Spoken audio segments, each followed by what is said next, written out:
Many thanks for joining us in the newsroom. I am Mary Kano. Former presidential candidate of the African Action Congress, Omoyele Sowore, has announced plans to lead a protest to Lekki Toll Gate. This is following the approval for the reopening of Lekki Toll Gate. Recall that the toll gate was shut down after several persons were gunned down on October 20th, 2020 by some persons believed to be soldiers during the NSAS protest in Lagos.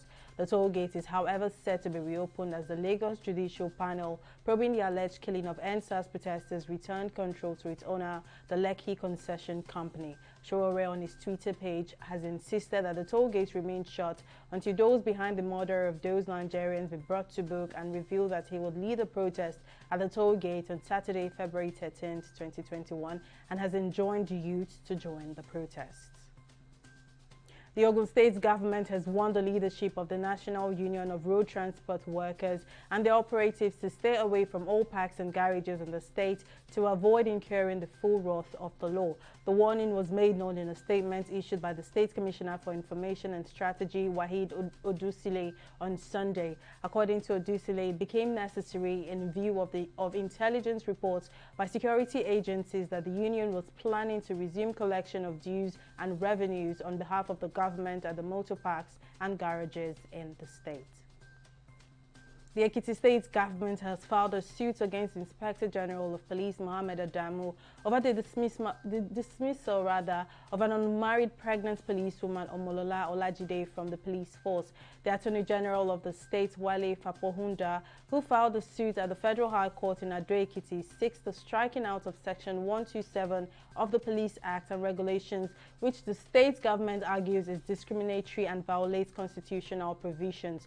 Fapohunda further revealed the litigation was prodded by petitions from the International Federation of Women Lawyers, FIDA, and other women rights groups in Ekiti State, while revealing the state government is committed to the eradication of all forms of discrimination against women in both public and private life.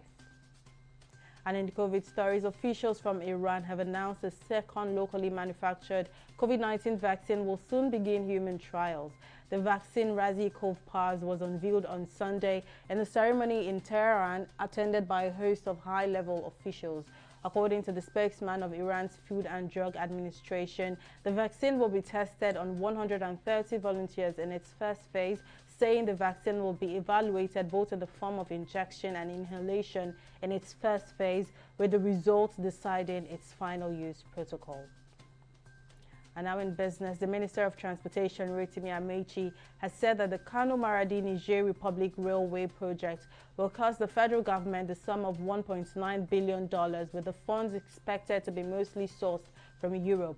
Amechi said the financing is being negotiated for the railway project, which is expected to be flagged off this week by President Muhammadu Buhari. The project is one of Nigeria's strategic attempts to take advantage of Niger's landlocked status and will connect Kano to Apapa port in Lagos. Amechi, however, notes that the country had not secured the money, but the plans are on the way. And in international news, DR Congo on Sunday announced a resurgence of Ebola in its troubled east after a woman died of the disease just 3 months after authorities declared the end of the country's previous outbreak.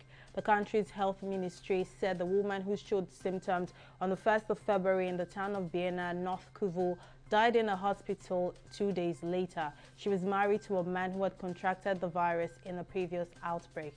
The announcement potentially marks the start of Congo's 12th Ebola outbreak since the virus was discovered near the Ebola River in 1976, more than double any other country.